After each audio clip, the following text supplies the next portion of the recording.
Hello everybody, it's Wyvern here with another bit of Total War Warhammer 2 Quick Match gameplay.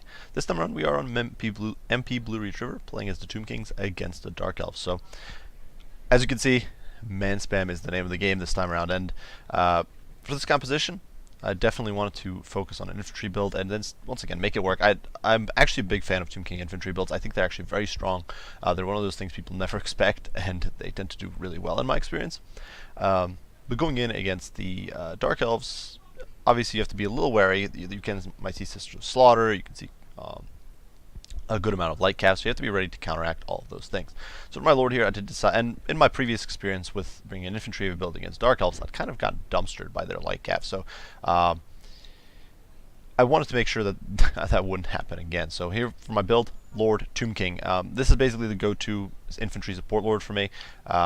He does have, of course, his stats are okay overall, but nothing fancy. He's got the curse, he's got My Will Be Done, Tomb Strike, and probably most importantly, the Amulet of Fasta, which drops enemy armor and a missile parry. Now, minus 48 missile parry means silver shields go down to 7, bronze shields are completely removed, and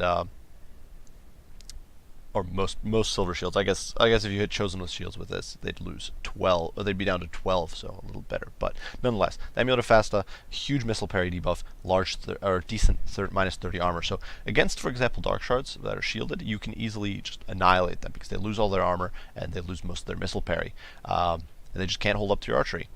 Now they are backed, and really the key to this build is a lot of non-AP units, and so because of that, you want a lot of armor sundering or armor debuffing abilities. So alongside that, we did bring a Lich Priest of Death, 3 different spells, Fate of Buna, because you need some sort, or you want some sort of magic damage to deal with Slanish's Harvesters, Doomfire Warlocks, those sorts of units.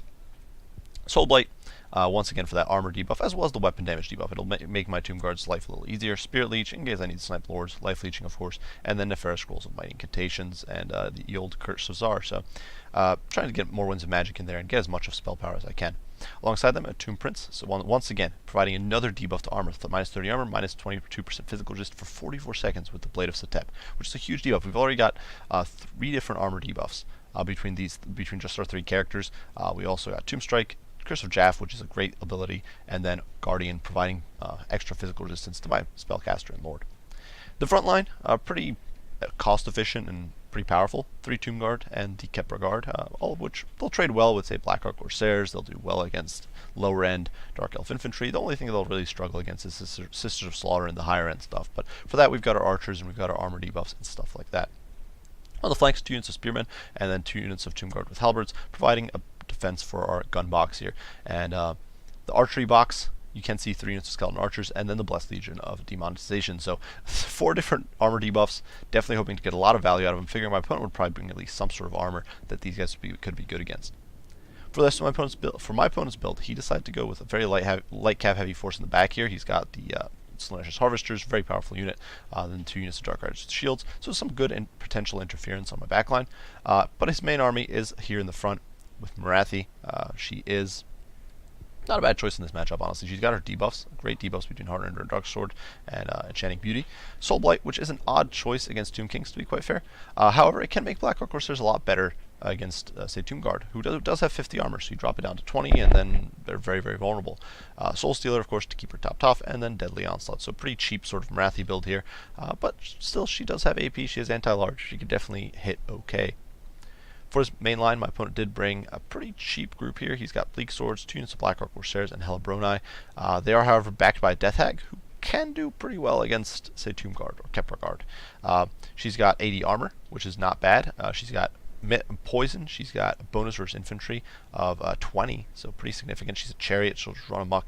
She's got Chill Blade, Fury of Cain, which you can buff a nearby ally. She's got Foe Seeker, she's got Witch Brew, and of course, she herself causes Fear Terror, which isn't too significant here, but she does provide the Blood Shield of Cain to all nearby units, so that's some physical resist. Then my opponent did bring some Dark Shards with shields, as well as the Bolt Fiends. Now, this is a bit of an odd choice, in my opinion.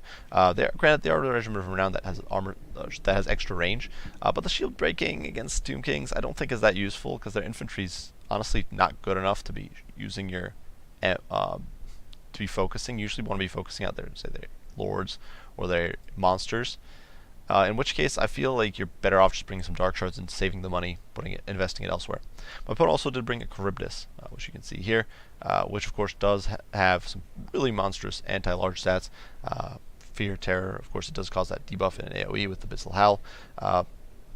But with only 50 armor, despite its 35% missile resist, it is going to be very vulnerable to archery. So without further ado, guys, let's kick things off and see how things go. So this is the beginning is a bit of just posturing and sitting around. I did have my eyes on hold their fire here because I didn't want him wasting ammo on Marathi. My opponent here poking, prodding, seeing if I had anything hidden. Perhaps checking if I had some stalkers hidden somewhere out here. You can see the light cav worming their way through the back. I did actually spot the entire army right off the bat for once, so I wasn't really met with any sudden surprises. But you can see right now we're basically just posturing. You can see I'm trying to pivot to keep matched up with my opponent's line. My opponent decides to go for the woods to defend himself. You can see he's trying to worm his light cav close, perhaps trying to get me in a position where he can hit me from there and there, get sort of pincer on my troops. So I'm going nice and slow. It's not a race. It's not a rush. We are pivoting our troops. You can see pivoting our skeleton spears, pivoting our whole line to match where I assumed my opponent was. Of course, thankfully, I could see both the Death Hag as well as the Charybdis, so I had a decent idea, if not perhaps the best idea, of where my opponent's troops were. I had at least an educated guess there, and so now we're going to start slightly advancing towards my opponent's forces. I had no intention to sort of sit around and camp, and I figured, you know, if he comes out to fight me, things will go well. So you can see immediately the focus fire is going to go down on the Death Hag. We do hit her with the Blade of Setep, which immediately removes a bunch of her physical resist.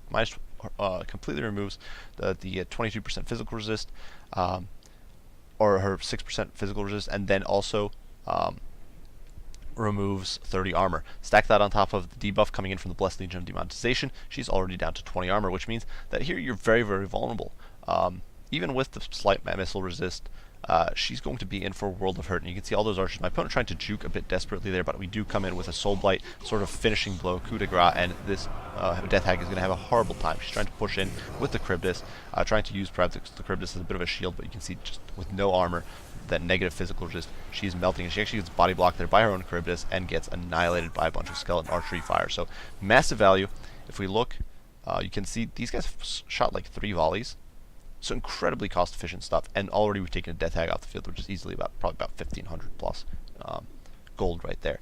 This Charybdis is now going to be, of course, the next target. You can see I do proc the Amulet of Fasta. I do have hit. The Soul Blight is still active here because of the Witch, and or the Death Hag. And you can see I'm trying to plug the gap here with the Tomb King and the Tomb Prince, making sure this Charybdis can't push through. And then we're going to focus it down very, very heavily. With, once again, 0 armor, no regen like the Hydra, it is going to have a bad day. Now, my opponent here does get aggressive. He does push in, trying to stop me, shut me down. I did try to zone him out with the spears and the halberds. Fortunately, though, I was a little more on top than I usually am of what was going on here. You can't see the poor Charybdis here completely getting torn apart by that focused archery fire. Down to 2,000. Now, it just completely falls apart, completely annihilated. Now, granted, the Tomb Prince here did get beaten up pretty bad, but, you know, sacrifice got to be made. In the meantime, for my opponent, Doom and Darkness goes down, or Fate of Bino goes down on the Doomfire Warlocks, melting their HP off significantly. You can see some of them exploding there as they are annihilated. And now, granted, Doomfire Warlocks will do really well against Skeleton Archers with terrible armor and aren't really tanky, but over here, my opponent is just going to get bogged down. There's so much chaff here. You can see Slaanesh Harvest actually rout. They're not able to stick in there and fight. I'm only gotten my first proc from Souls. You can see over here the Bleak Swords have broken. This is really one of the places where Tomb Guard really, really shines. Tomb Guard can just do so much work against these sort of cheap chaff infantry. You can see the 2 Blackrock Corsairs completely buckled against the Tomb Guard and the Kepler Guard, and now the Kepler Guard is surging through, going after the Bolt Fiends, and the Hellbroni are the only thing really holding things up.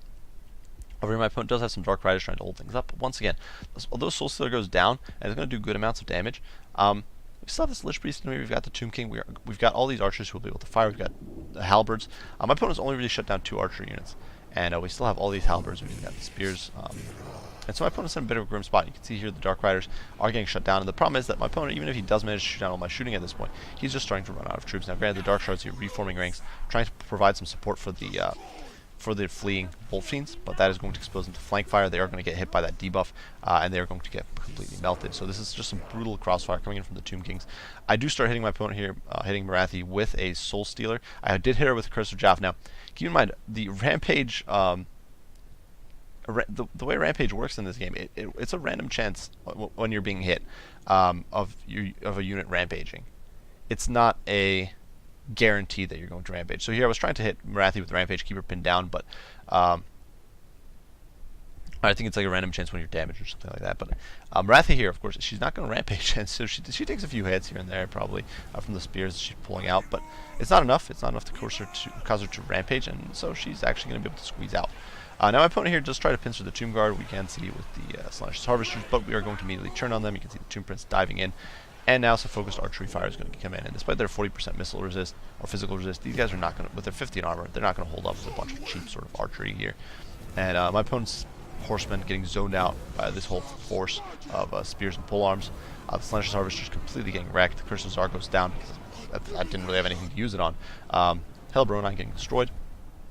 My opponent still does have the Bolt Fiends and these Black Orc Corsairs that he forgot about, but really at this point it's simply GG, as I still have a lot of ammo left. I still got all these 2 very healthy units of polearm. Actually 3 really healthy units of spears and polearms. And it's just game over at that point. There's really not much my opponent can do. Giving a close victory to Tomb Kings. So the infantry mob can definitely work. As you saw, the Skeleton Archers, essentially with some debuff help, managed to take down the Charybdis as well as a Death Hag before we counted any other contribution, before of course killing the Dark Shards, doing damage to Slaanesh Harvesters or units like that. Not discounting any of that damage, they managed to kill a Charybdis and kill a Death Hag, which is huge. This is like 1,500, 22, about a little over 2k gold invested in a firing line.